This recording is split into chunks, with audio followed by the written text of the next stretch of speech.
मैं आप लोगों का और जो वेबकास्टिंग पे हमारे साथ लाइव देख रहे हैं सबका स्वागत करता हूं और आज की यात्रा हम शुरू करते हैं।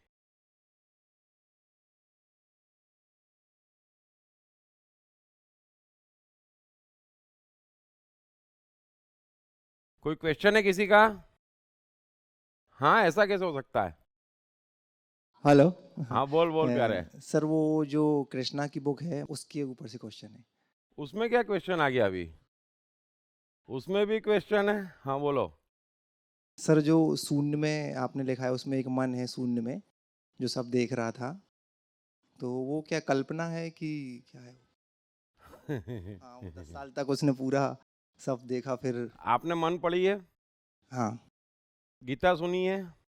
पूरी नहीं सुनी सर। अच्छा। मन पूरी पड़ी कोई है। कल्पना नहीं है उसमें। वो पूरा। वो कृष्ण के पिछले जन्म से शुरू करी है और कंटिन्यू उसकी साइकोलॉजी बताई है। साइकोलॉजी यहाँ भी प्ले करती है, हमारे जाने के बाद भी प्ले करती है। हम साइकोलॉजी हैं जो एक कांस्टेंट प्रोसेस से चलती रहती है। तो ये मतलब शास्त्रों में कैसे पता चला? शास्त्रों से क्या लेना देना है यार? तो मैंने लिखा है ना, शास्त्रों से रिसर्च करते हैं कि ये कहाँ गया था, इसने क्या करा था, इसने किसको मारा था, ऐसा। बाकी तो उनको क्या मालूम पड़ेगा, साइकोलॉजी लिखता हूँ ना मैं तो, कि इस कारण से करा था, ये कृष्ण का मन था। कृष्ण क्या है? एक साइकोलॉजी है। बुद्ध क्या है? एक साइकोलॉजी है। एडिसन क्या है? एक साइकोलॉजी है। तो हम साइकोलॉजी देखते हैं और साइकोलॉजी देखते ही पिछला जन्म अगला जन्म कंटिन्यूस चेन है, वो तो मालूम पड़ जाती है। जैसे आज आप कुछ बोल रहे हो, कुछ पूछ रहे हो, कुछ मान रहे हो, कुछ हो, वो सब एक साइकोलॉजी है। अब उससे मेरे को अंदाजा लग जाता है कि आपने इस जन्म में और पिछले जन्म में क्या क्या करा होगा जो आप आज ऐसे हो। समझ में आ गई बात? और यही करते रहोगे तो आगे क्या क्या होगा? सिंपल है। तो ये मेरा सब्जेक्ट है। परमात्मा ने मुझे एक ही काम दिया है, पकड़ो। और सर वो बचपन में उनको पुनर्जन्म का जो आभास हो जाता है वो ऐसा ऐसा कहीं नहीं लिखा है। उसमें बचपन में उनको याद आता है हाँ उसको याद आता है जब पूरा। झटके आते हैं तब। झटके आते हैं हाँ। तो साइकोलॉजी है ना। हमारा पूरा का पूरा जीवन, ये आगे के शायद आज के सूत्र में तो नहीं आएगा, परसों के सूत्र में आएगा शायद। जो हमारा मन है वो पुराना है और उसकी कंटिन्यूटी है और उसकी पूरी प्रोसेस है ऊपर नीचे होने की, बदलने की। तो पूरा डिफरेंट सब्जेक्ट है वो। तो हमको भी हो सकता है कभी कभी झटके आते होंगे। सारे ही आते हैं। समझते क्यों नहीं हो यार कि विज्ञान समझता नहीं है? हिंदू धर्म को छोड़कर कोई पुनर्जन्म में मानता नहीं है क्योंकि किसी को इतना ज्ञान नहीं है साइकोलॉजी का। एडिसन बगैर पढ़े वैज्ञानिक हो जाता है। मोजार्ट 5 साल की उम्र में महान संगीतज्ञ हो जाता है ना? जब मोजार्ट ने पहली धुन बनाई थी तब 5 साल का था। तो वो कहां से आई उसके अंदर धुन? वो पिछले जन्म की थी। और इस जन्म को सत्य मानकर या इतना ही जीवन मानकर जो जी रहा है ना, वो मनुष्य की सबसे बड़ी समस्या है। उस कारण से वो सत्य के निकट ही नहीं जा पा रहा है, प्रकृति के पास ही नहीं आ पा रहा है। सो ये जो किताब है ना, इसमें कृष्ण की यदि ये साइकोलॉजी बनी है और बनती चली गई है, साइकोलॉजी कोई पैदा नहीं होती है ना? ये शास्त्र तो सीधे ही कह देते ये भगवान है। अच्छा, ऐसा नहीं है। भगवान भी मनुष्य बनता चला जाता है।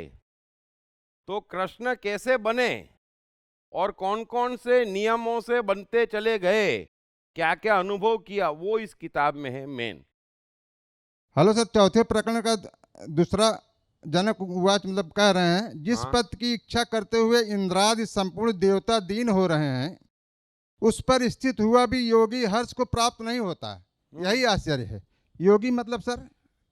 योगी मतलब जो जनक अपने आप को कह रहे हैं कि इंद्र से लेकर शास्त्रों में जो बड़े बड़े नाम लिखे हैं, उनमें से कई भगवान की तरह पूजे जाते हैं, वे भी जीवन भर दृष्टा होने के लिए तड़पते रहे, नहीं हो पाए। मैं हो गया, फिर भी हर्षित नहीं हूं, ही हो गया करके चिल्ला नहीं रहा हूं। यही आश्चर्य है। मतलब सर उस अवस्था में स्थित हो गए जनक महाराज जी, उनको हाँ, मतलब किसी चीज से कुछ उठ गए, हर्षोल्लास जैसे हर चीजें हैं उनसे, मनोकामना विकार इससे सबसे उठ गए, मतलब निर्विकार जिसको सर कहते हैं, मेरे समझ में आ रहा है। अभी कहते हैं क्या, ये देखो हाँ आपको मालूम है निर्विकार किसको कहते हैं। ये दिक्कत क्या है, शास्त्रों को भी कुछ मालूम नहीं है, ज्ञानियों को भी कुछ मालूम नहीं है। कुछ अच्छे ज्ञानी अच्छे शब्द कह जाते हैं तो उसको पकड़ के बैठ जाते हैं। इसलिए आप सुनते रहो, आपको समझ में आएगा। ज्यादा मत भटको। मैं सबसे यही कहता हूं, बहुत ज्यादा जो भटकते हैं ना हम। बुद्ध हमेशा एक बात कहते थे, मनुष्य जाति का सर्वाधिक उद्धार यदि किसी ने किया है तो वो बुद्ध ने किया है। तो हमेशा एक बात कहते थे कि तेरी समस्या बोल, हमारी समस्या केवल्य की है। फिर केवल्य क्या होता है, हमको क्या लेना देना, हमको बीवी परेशान कर रही है, घर में पैसा नहीं है, वर्तमान समस्या की बात करो, वो निपटेगी तो आगे की समस्या निपटाओगे। तो हर कोई थोड़ा सा समझे। मैं आपको आपका दायरा और एरिया बढ़ा रहा हूं, लेकिन वर्तमान से आप हट नहीं सकते। इसलिए बुद्ध कहते थे धर्म के बाबत पूछे मत, क्योंकि वो तेरी समस्या नहीं है। ईश्वर है ही नहीं, उसकी चर्चा ही मत कर, क्योंकि वो भी तेरी समस्या नहीं है, वो समस्या ही नहीं है। यह सब उनके लिए है जिनके जीवन में तमाम समस्याएं समाप्त हो गई। धर्म राजाओं के लिए है, एक पुरानी बात है हिंदू शास्त्र में। तो राजाओं के लिए, अर्थात वो राजाओं के लिए नहीं, जिसके जीवन में अब समस्या नहीं बची, वो पूछे। आत्मा होती, परमात्मा होता, समझे। तो मैं उस जगह पर ले जा रहा हूं जहां से आप ये सवाल पूछ पाए। लेकिन वर्तमान समस्या से आंख मत चुराएं, वो समस्या बढ़ती जाएगी तो ये तो बहुत दूर की बात हो जाएगी। सो शब्दों में मत भटके। जनक सिंपल कह रहे हैं कि बड़े बड़े नहीं पहुंच पाए, वहां मैं पहुंच गया तो भी हर्षित नहीं हूं।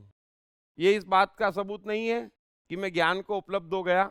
इतनी सी बात वो जनक से कह रहे हैं, वो अपने आप को एक्सप्रेस कर रहे हैं। एक्सक्यूज मी सर, तब पांचवा सूत्र उन्हीं का है, मतलब ब्रह्मा से चींटी पर्यंत 4 प्रकार के जीवों के समूह में ज्ञानी की ही इच्छा और अनिच्छा को रोकने में सामर्थ्य है। कल समझाया था यह सूत्र, आज क्या हो अच्छा, गया फिर? नहीं सर, मतलब फिर आज अपनी ब्रह्मा ने इच्छा कुछ कहा कि मेरा नाम क्यों लिया? नहीं सर, इच्छा और अनिच्छा को रोकने में सामर्थ्य, शब्द आ रहा है रोकने में सामर्थ्य, मतलब इच्छा मतलब मैं जो चाहूंगा वो होगा, और अनिच्छा मतलब मैं जो नहीं चाहूंगा वो नहीं होगा। यस यस ये दोनों बात पूरी तरह से करने में अकेला ज्ञानी सक्षम है, वो ब्रह्मा भी नहीं जिसे शास्त्र कहते हैं कि उसने प्रकृति की रचना करी। ऐसा दृष्टा एक बहुत ऊंची चीज है। यदि कृष्ण तय करते हैं कि कौरव को महाभारत में हारना है तो हारना है। कृष्ण तीरंदाज भी नहीं है, योद्धा भी नहीं है, युद्ध में भी नहीं है, लेकिन उनको हराया कृष्ण नहीं, है ना। झूठ छल कपट करके हरा दिया, वरना अर्जुन तो क्या कब का मर चुका होता। तो ज्ञानी तय करता है, इच्छा और अनिच्छा दोनों। ये हमारी शक्ति है, ये हमारी संभावना है ना। इतनी सी बात है। पढ़िए बेस्ट सेलिंग लेखक दीप त्रिवेदी की नई किताब साइकोलॉजी ऑफ कंफ्यूजन, कंफ्यूजन से क्लैरिटी तक की यात्रा। ये किताब अंग्रेजी, हिंदी और गुजराती में सभी प्रमुख बुक स्टोर्स और ई-कॉमर्स साइट्स पर उपलब्ध है।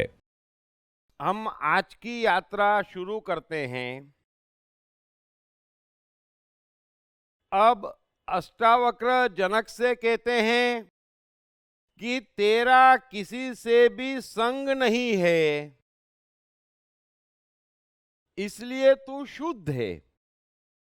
तेरा किसी से भी संग नहीं है, इसलिए तू शुद्ध है। फिर किसको त्यागना चाहता है? इस प्रकार देहाभिमान के त्याग की इच्छा करके मोक्ष को प्राप्त हो।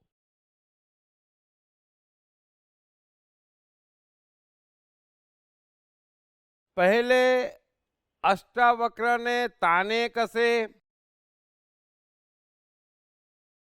कि आत्मज्ञान को उपलब्ध हुआ व्यक्ति भी राजपाट में रस लेता है, काम क्रीड़ा में रस लेता है, यह आश्चर्य है। तो जनक ने कहा कि ब्रह्मा से लेकर चींटी पर्यंत तक यदि दुनिया में किसी की इच्छा पूरी होती है तो वो सिर्फ ज्ञानी की इच्छा पूरी होती है, और मुझे अपनी इच्छा पूरी करने से कोई रोक सकता नहीं है। इससे अष्टावक्र समझ गए कि बात पक्की है, इस बात को समझ लेना। अष्टावक्र ने ऐसा तो दाव धरा था कि जनक को छोड़कर दूसरा कोई भी होता तो कहता महाराज गलती हो गई, मैं राजपाट छोड़ता हूं, मोह छोड़ता हूं, है ना, वो काम क्रीड़ाएं छोड़ देता हूं। लेकिन जनक ज्ञान को उपलब्ध हो चुके थे, उन्होंने उसी स्टाइल में कहा कि क्या बात करते हो महाराज, पहले कहते तो कुछ बात थी, है ना, तो शायद मैं भ्रमित हो जाता, अब तो मुझे अपनी इच्छा पूरी करने से कोई नहीं रोक सकता है।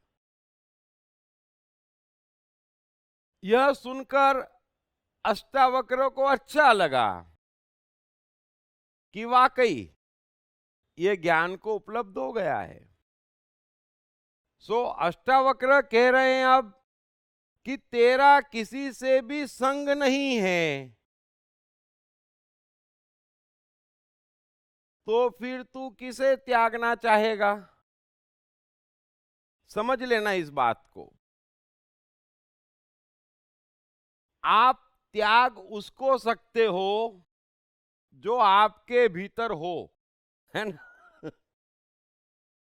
अब भीतर है ही नहीं, तेरा उस वस्तु से संग ही नहीं है, तो तू त्यागेगा किसको। ये बहुत अच्छी बात है, समझ लेना। त्याग से बड़ा कोई भी अहंकार नहीं है, और जो धर्म, जो बातें जितना त्याग को उकसाती है, वो उस मनुष्य को प्रकृति से तोड़ती चली जाती है। ग्रहण करने वाला तो एक बार को जल्दी से छूट सकता है, लेकिन त्यागने वाला मरते मर जाएगा, लेकिन परमात्मा की दुनिया में नहीं जा पाएगा। त्यागने का अर्थ ही ये है कि मैंने भीतर तक उसे अपना माना हुआ है ना। वरना आप त्याग कैसे सकते, कोई चीज मेरी है ही नहीं, मैं मान ही नहीं रहा, तो त्यागूं किसको। और ये जो भी त्याग की शिक्षाएं देते हैं, और उन्हीं शिक्षाओं ने मनुष्य को बर्बाद कर रखा है।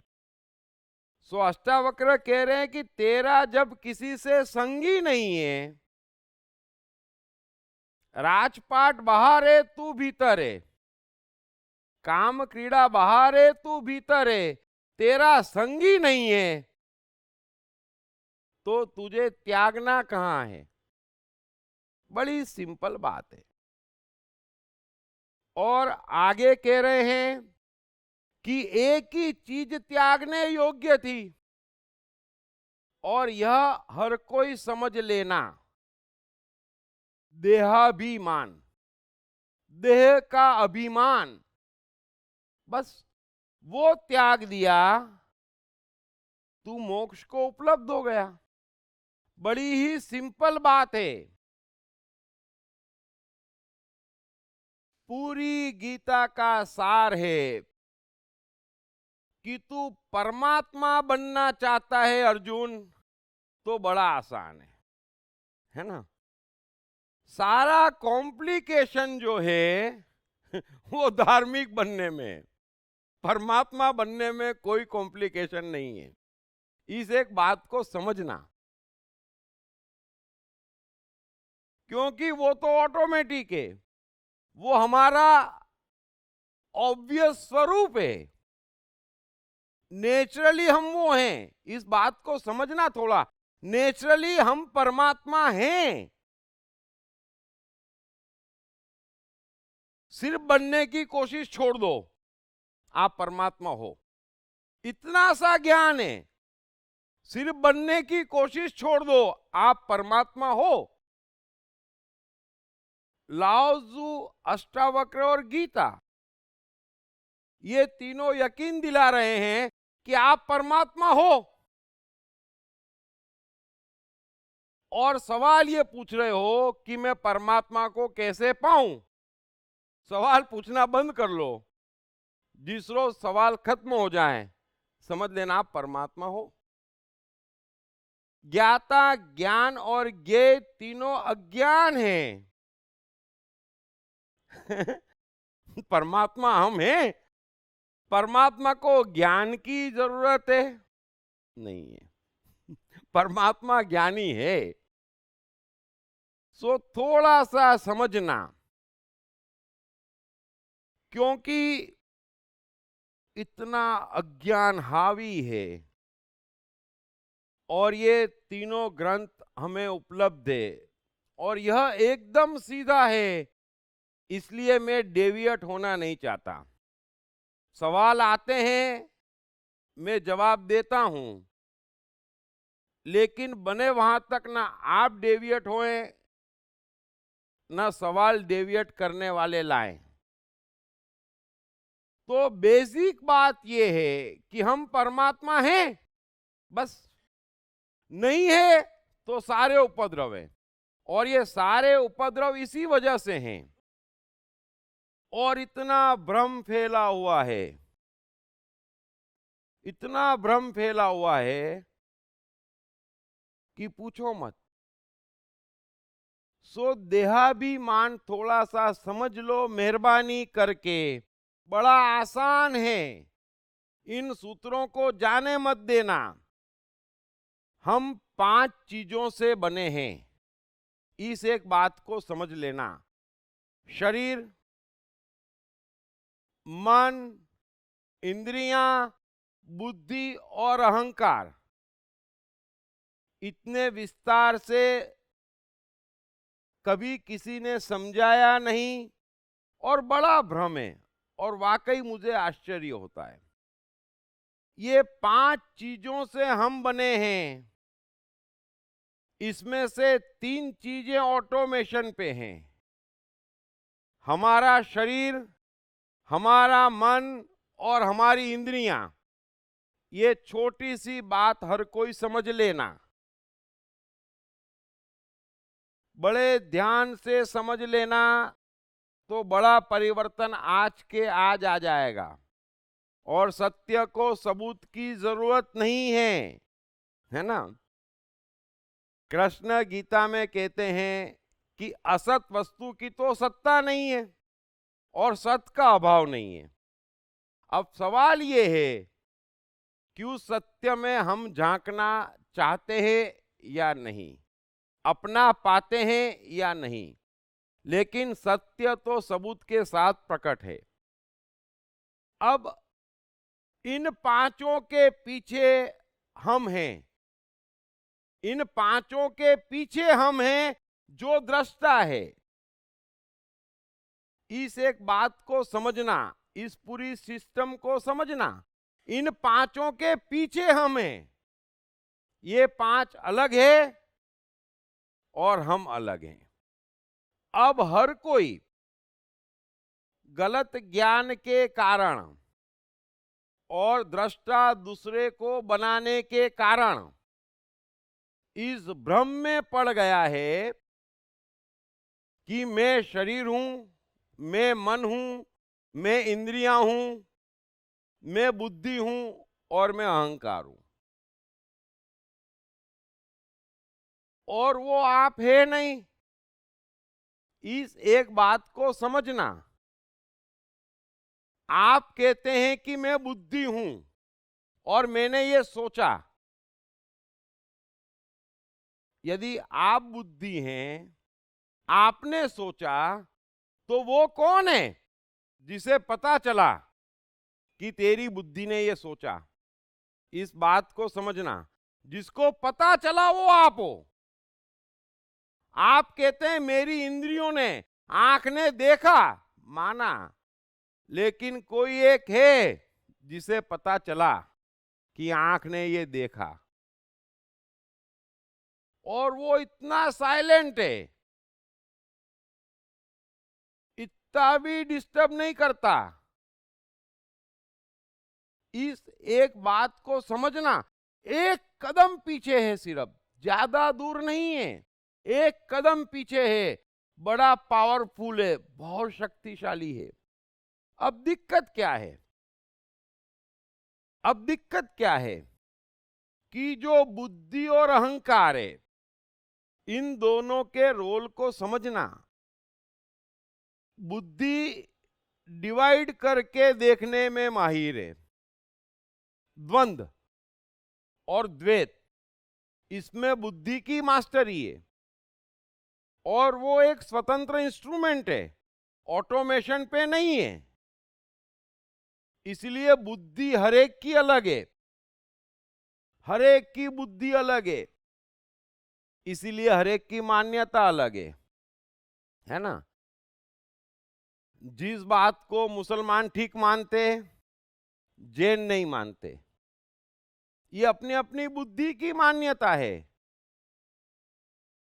इनकी वैल्यू दो कौड़ी की नहीं है, लेकिन बुद्धि ऐसा तो समझा देती है कि बस यही सब कुछ है। अभी आपकी मान्यता का कुछ भी इस दुनिया में सिद्ध नहीं हो रहा है, फिर भी पकड़ के बैठे हैं। ये बुद्धि का काम है, और अहंकार का काम है भ्रमित करना कि ये मेरा है, मैं, मेरे, मेरा का भाव पैदा करना और उसको हवा देना, ये काम अहंकार का है। और सारी शिक्षाएं हिंसा की है। 3 ही दुनिया में ग्रंथ हैं जो अहिंसा सिखाते हैं, और बिना अहिंसा के मनुष्य दृष्टा में स्थित नहीं हो सकता, उसकी तरफ नहीं जा सकता। स्थित होना छोड़ो, उसकी तरफ कदम बढ़ाते ही 10 कदम भी बढ़ाए तो जीवन में चमत्कार हो जाता है। 10 कदम भी बढ़ाए तो इतना तेज, इतना शक्तिशाली कि उसकी झलक ही काफी है जीवन बदलने के लिए। पढ़िए बेस्ट सेलिंग लेखक दीप त्रिवेदी की नई किताब साइकोलॉजी ऑफ कंफ्यूजन, कंफ्यूजन से क्लैरिटी तक की यात्रा। ये किताब अंग्रेजी, हिंदी और गुजराती में सभी प्रमुख बुक स्टोर्स और ई-कॉमर्स साइट्स पर उपलब्ध है। अष्टावक्र, लाओजू और गीता, ये तीनों स्ट्रेट परम ज्ञान हैं। चौथी कोई चीज नहीं जो सत्य के ज्ञान के आसपास भी घूमती हो। सबकी सब साइको ट्रीटमेंट से, ताकि आप उस ज्ञान की ओर जा सकें। ये सीधा है। सो शरीर मेरा नहीं है, ऑटोमेशन पे है। मन मेरा नहीं है, ऑटोमेशन पे है। इंद्रियां मेरी नहीं है, वो ऑटोमेशन पे है। ये तीनों परमात्मा की असेट है। इस एक बात को समझना। और जब वो परमात्मा की असेट है, तो मुझे कोई अधिकार नहीं है कि मैं उसको डिक्टेट करूं, या उस पे शासन करूं, या उसको दबाऊं। और जितने भी सो कॉल्ड ज्ञान है, वो इस कोशिश में लगे हैं कि शरीर को ये दो और ये मत दो। इंद्रियों की इतनी बात सुनो, इतनी मत सुनो। मन की ये चीज अच्छी, ये चीज खराब। एक तो बुनियादी तौर पर इस चीज में आपका जो भ्रम है कि ये मेरा शरीर है, ये मेरी इंद्रियां है, ये मेरा मन है, वो उल्टा बढ़ता जा रहा है और उसी को आप लोग ज्ञान गिन रहे हैं। ये छोटी सी बात समझ लेना, वो आपकी है ही नहीं। और यही हिंसा है, पहली हिंसा और सबसे बड़ी हिंसा, कि मैं अपने शरीर पर दादागिरी करूं, अपने मन पर दादागिरी करूं, अपनी इंद्रियों पर दादागिरी करूं। मैं होता कौन हूं? आपकी बुद्धि में विचार आप पैदा करते, उस पे दादागिरी करो, वहां तो चलती नहीं। अहंकार आप पैदा करते, वहां तो चलती नहीं। और ये तीन जो निर्दोष हैं, जो ऑटोमेशन पे हैं, जो परमात्मा की अमानत है, जो इस कुदरत की लीला का हिस्सा है, उसे डिस्टर्ब करके रखा है सबने। ये पहली बात समझ लेना। और जो धर्म, जो शिक्षा जितना इन तीनों के साथ प्रयोग करने का कहती है, वो उतने बर्बाद हैं, क्योंकि वो परमात्मा से दूर जाते जा रहे हैं, जाते जा रहे हैं और जाते जा रहे हैं। शरीर की अपनी एक इंटेलिजेंस है। हरेक का शरीर इंटेलिजेंट है। शरीर खबर देता है ना? उसको किसी ज्ञान की आवश्यकता नहीं है, और उस चक्कर में आप शरीर को सताते हैं, शरीर को डिक्टेट करते हैं। आपकी पूरी सिस्टम डिस्टर्ब हुई पड़ी है, विकृत हो गई है, लेकिन कोई समझने को तैयार नहीं है। हमको भूख लगती है, शरीर खबर देता है ना? हम खाते हैं, शरीर खबर देता है बहुत हो गया अब, है ना? आज हमारा पेट ठीक नहीं है, शरीर खबर देता है, आज पानी पूरी मत देना मेरे को, हाँ, थोड़ा दही लस्सी वगैरह पिला दे। शरीर खबर देता है, इंटेलिजेंट है। आप इस बात को समझो, और वो कुदरत की लीला का हिस्सा है। आपके शरीर पर कुदरत का अधिकार है। आप कुदरत के साथ आपके शरीर को छोड़ दो। शरीर आपका कहता है कि अब थक गया, नहीं चला जाएगा। अरे तू चल, वो हिमालय की चोटी आ गई है, चारों धाम पूरे कर। शरीर कहता है बचूंगा ही नहीं। अरे तू समझता नहीं है क्या मिलेगा? अरे बचूंगा ही नहीं तो किसको मिलेगा? शरीर खबर देता है कि बहुत हो गया। शरीर इंटेलिजेंट है, और मन तो इतना सुंदर है। परमात्मा के बाद यदि कुछ है इस जगत में तो मनुष्य का मन है, और वो है तो ये जहां है उसको भी दबाते, और दबा दबा कर इतना विकृत कर दिया है कि अब खुद ही घबराते कि इसको खुला छोड़ दिया तो बड़ा गड़बड़ कर देगा। भाई ये ऐसा था नहीं, ये आप लोगों ने किया है। बड़ा पवित्र था और आज भी है, लेकिन वो आपका नहीं है। और ये अज्ञानी उपवास कर। अरे भाई कौन उपवास करे? बोले तू उपवास कर। मैं मतलब शरीर? बोले हाँ। अरे मेरा तो है ही नहीं वो। ज्ञान तो यही कहता है, सिखाते तो आप यही हो, तो फिर उस पर दादागिरी करने का क्यों कहते हो? ये अज्ञान है, होश ही नहीं है क्या कह रहे हैं। और इंद्रियां, अरे कितनी खूबसूरत है। उसको भी मारो, स्वाद तो आना ही नहीं चाहिए। अरे इतनी खूबसूरत चीज है स्वाद, है, आना ही नहीं चाहिए। क्यों भाई, जरा सोचो। तो आप ये समझ लो कि शरीर मेरा नहीं है, मन मेरा नहीं है, इंद्रियां मेरी नहीं है। अब मन की इच्छा हो रही है नृत्य देखने की, जनक यही तो कह रहे हैं। शरीर जा रहा है, सब कुछ उपलब्ध है, ये आपस में बच्चे लोग खेल रहे हैं, मेरा क्या है? मेरा क्या?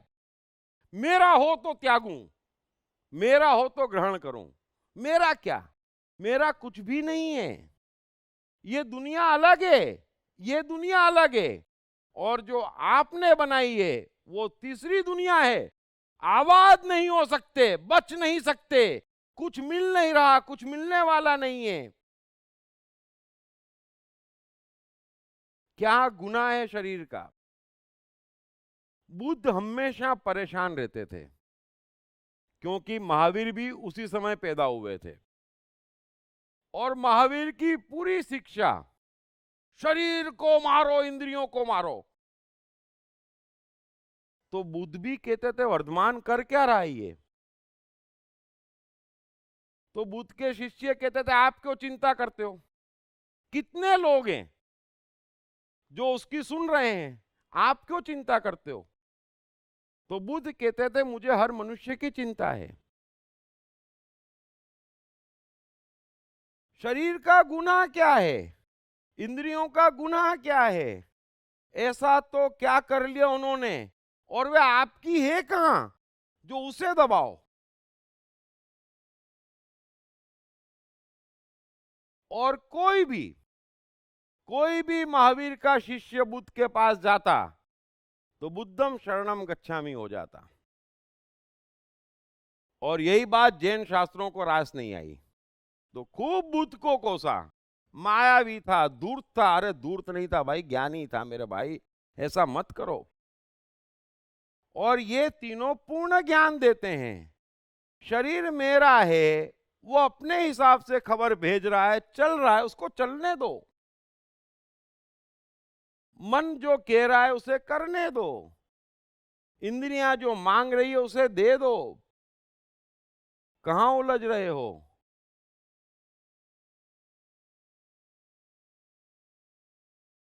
जब इन तीनों को मनुष्य स्वतंत्र छोड़ता है तो उसके बुद्धि अहंकार उसके कंट्रोल में आते हैं। इन तीनों के अभी उल्टा हो रहा है।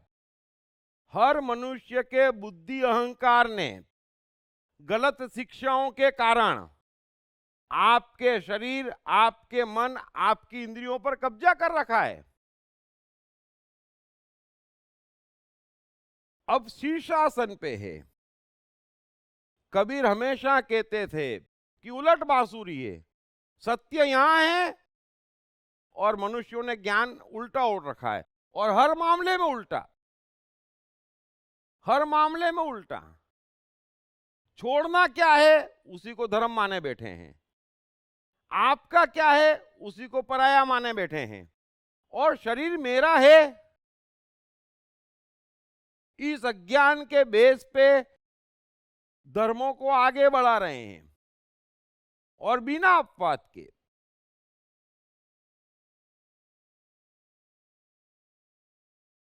सो त्यागना सबसे बड़ा अहंकार है।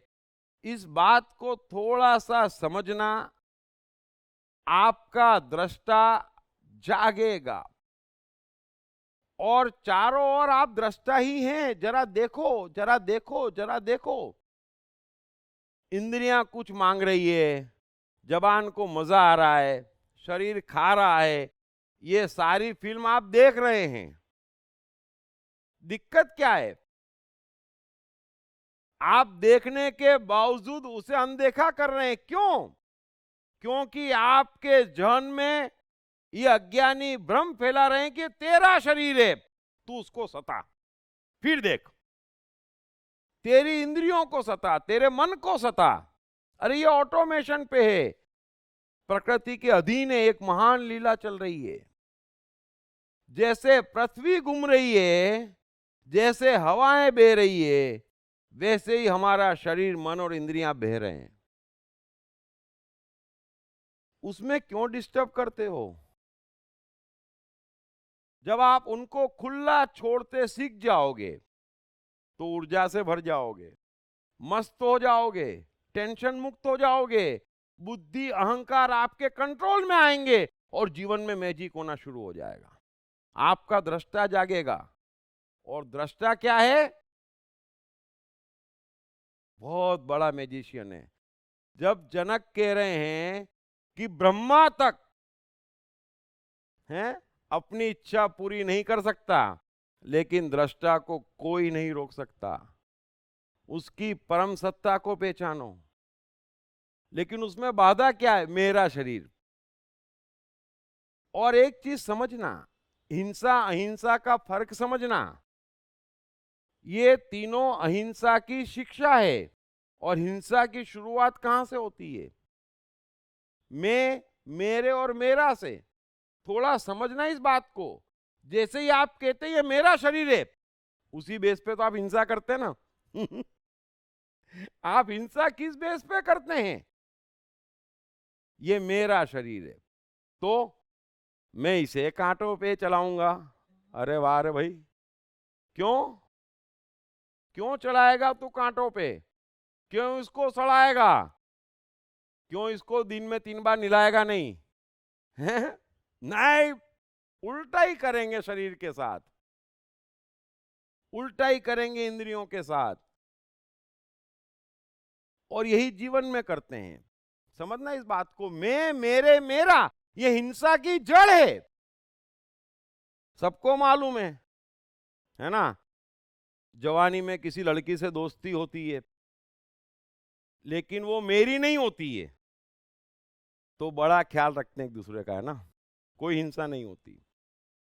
फिर दोस्ती पक्की हो जाती और किसी एक को यकीन हो जाए कि ये मेरी हो गई, बस वहीं से हिंसा की शुरुआत होती है। तूने ऐसा क्यों किया? और शादी हो गई, फिर तो एक ही प्रण लेता है, अब ये मेरी है, जी कैसे लेगी? समझना इस बात को। हिंसा की शुरुआत है मैं, मेरे, मेरा, और वो है ही नहीं। और हमको शिक्षा ऐसी दी है कि मेरे बना दो, पकड़ लो उसको। अरे पकड़ने में मर जाएगा, छोड़ दो उसको, वो कहीं नहीं जाएगा, वो कहीं नहीं जाएगा। कोई कहीं नहीं जा रहा है। इस प्रकृति के ऑटोमेशन में कहीं हिंसा नहीं है। पढ़िए बेस्ट सेलिंग लेखक दीप त्रिवेदी की नई किताब साइकोलॉजी ऑफ कंफ्यूजन, कंफ्यूजन से क्लैरिटी तक की यात्रा। ये किताब अंग्रेजी, हिंदी और गुजराती में सभी प्रमुख बुक स्टोर्स और ई-कॉमर्स साइट्स पर उपलब्ध है।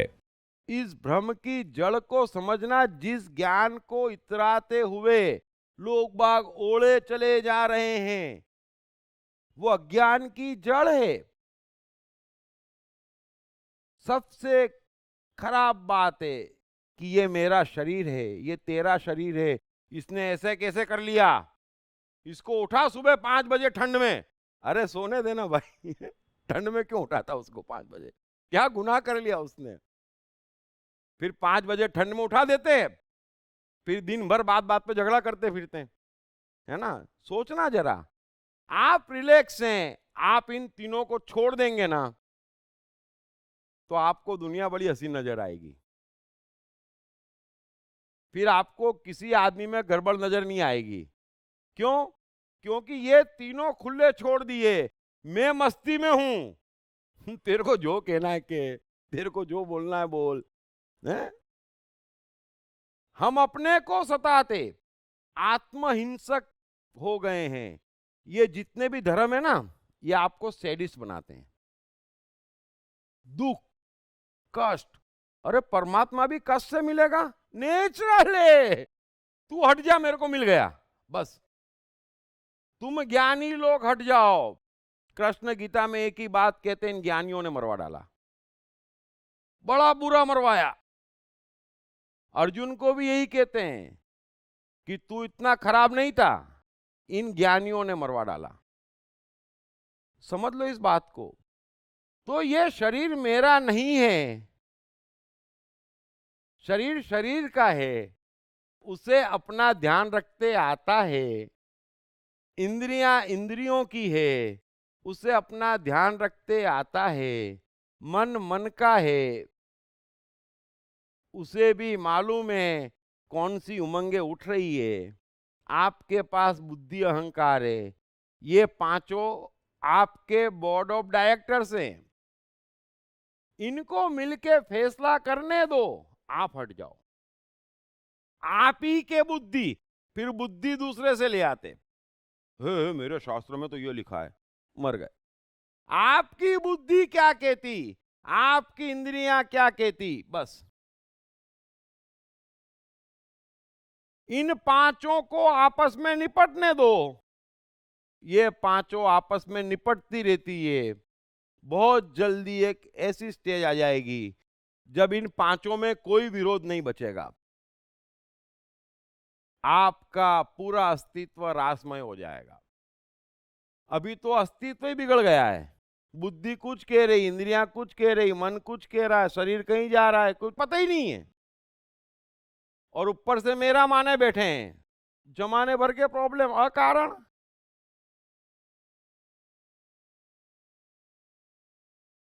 सो अपने भीतर झांको, आपका शरीर आपको खबर देता है।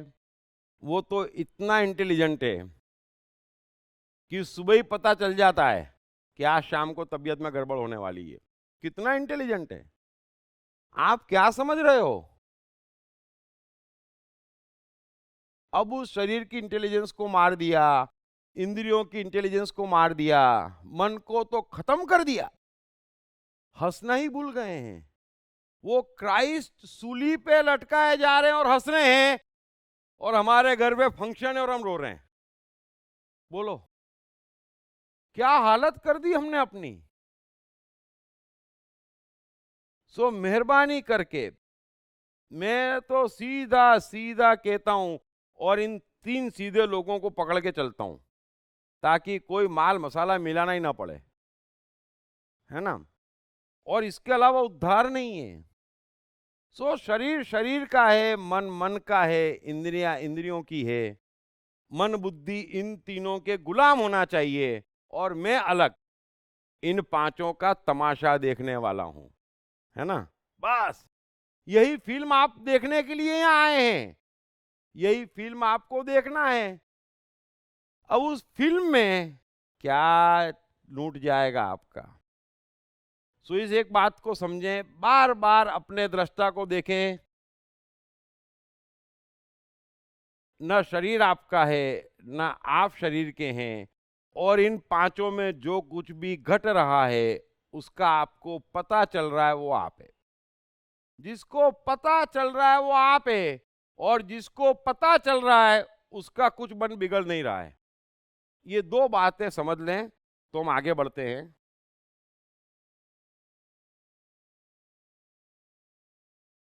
क्योंकि इतने आसान तरीके अष्टावक्र और जनक बता रहे हैं, अगर इससे भी हमारा फायदा ना हो, उद्धार ना हो, तो कोई फायदा नहीं है।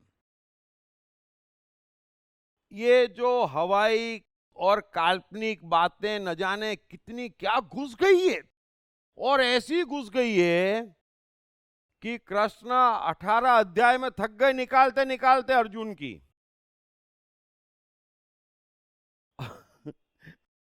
लेकिन दो चार निकालो और सोचो ये आखिरी है, वहां 10-20 और आ जाते, अभी ये और बाकी है, ये भी सुना है, ये भी पढ़ा है, ये भी जानते हैं। अरे छोड़ो ना, क्या जानना है, क्या समझना है, सब ऑटोमेशन पे छोड़ दो। शरीर को खुला, शरीर खबर देता है, मन खबर देता है, इंद्रियां खबर देती, छोड़ दो उनको।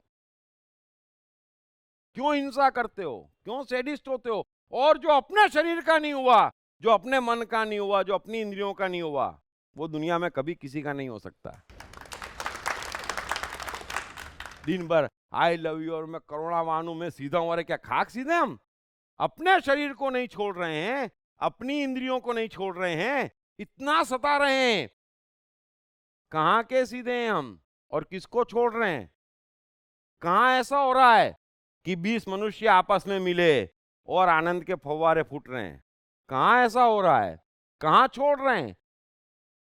तो समझो, कृष्ण रास रचा सकते, है ना, क्योंकि कृष्ण ने अपने को भी खुला छोड़ा है और सबको कहते हैं खुला छोड़ के आजा, है ना, तब तो रास होगा, वरना मुझे अकेले नाचते भी आता है ना।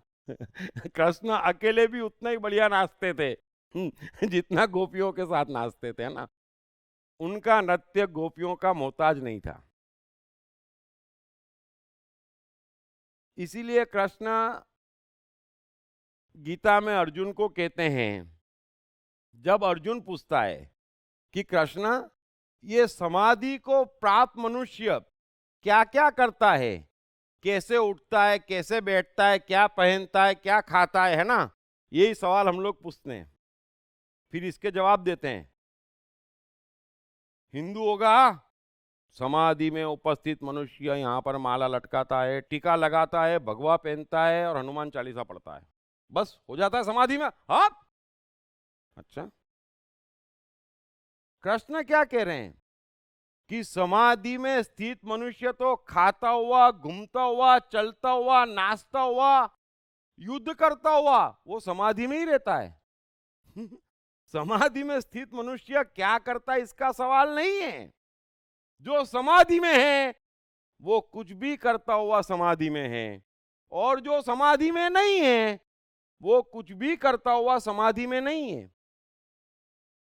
और सारे धर्म बिना अपवाद के, सो कॉल्ड शास्त्र, सो कॉल्ड ज्ञानी इस बात को सिद्ध करने में लगे कि समाधि वाला ऐसा ऐसा करता है, वो बात ही गलत है।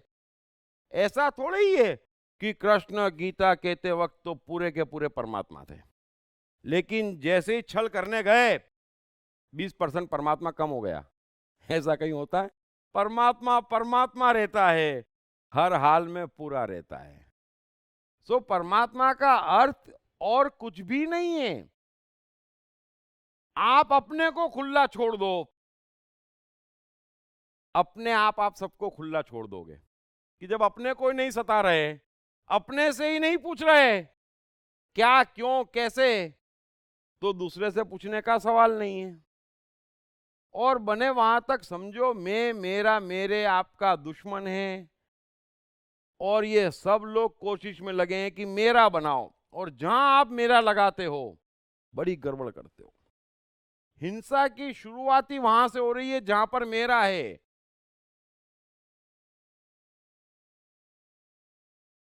दो व्यक्तियों के रिश्ते भी बड़े हसीन होते हैं। उस रिश्ते को वो दो व्यक्ति अनुभव कर सकते, उसे न तो बयां किया जा सकता है, न उसे नाम दिया जा सकता है। हम बयां भी करते हैं, नाम भी देते हैं, इसलिए रिश्ते है ही नहीं। रिश्ते समझना मत, वरना मनुष्य मिले आपस में और रास हो जाए, लेकिन सब मरे मरे लाशें मिलती है, फ्रस्ट्रेशन निकालते हैं, किसी की हंसी देखी नहीं जाती। चेक करना। और कई लोग तो ऐसे सैडिस्ट होते हैं कि इंतजार करते रहते हैं कहीं से बुरी खबर आए, कोई तकलीफ में हो, ताकि जाके उसको आश्वासन दूं, है ना। अरे और कोई खुश हो जाए तो उसको कोसना शुरू हो जाते हैं, पापी है।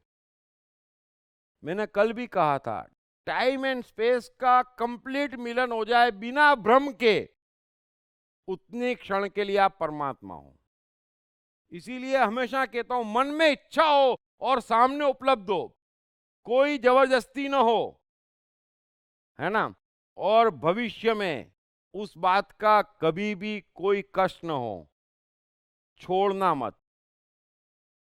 इसीलिए सबसे बड़ी साइकोलॉजी है कि मियां बीबी राजी, मन राजी और सामने उपलब्ध है, तो क्या करेगा काजी? फिर किसी काजी की सुनने की जरूरत नहीं है। और पूरा जीवन ऐसा हो सकता है यदि आप अपने मन, अपने शरीर, अपनी इंद्रियों को खुला छोड़ दोगे।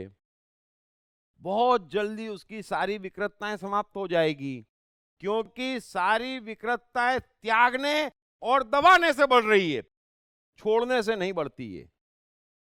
ये जो विकृतताएं पकड़ लिए पूरी सिस्टम ने, वो त्यागने से और दबाने से बढ़ी है। सो उम्मीद आप मेरी बात समझ गए होंगे। पढ़िए बेस्ट सेलिंग लेखक दीप त्रिवेदी की नई किताब साइकोलॉजी ऑफ कंफ्यूजन, कंफ्यूजन से क्लैरिटी तक की यात्रा। ये किताब अंग्रेजी, हिंदी और गुजराती में सभी प्रमुख बुक स्टोर्स और ई-कॉमर्स साइट्स पर उपलब्ध है।